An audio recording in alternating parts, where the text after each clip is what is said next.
butangan na to Yakult o parisa na to Boom Boom Cookies and Cream, no? So syempre di na mawala ang atong salad diha. Siya pamahaw sa kabuntagon. So ato ni abrehan kabalo na mo unsa ni. Wala na shake goggles. Shake pa din na. Sa tiyan na na-shake ko na unsa.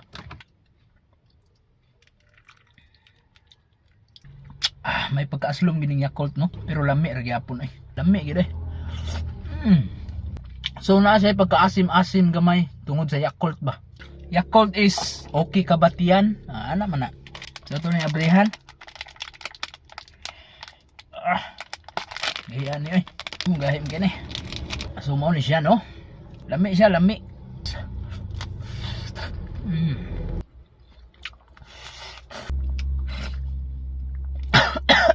Tukan ko. Sarap.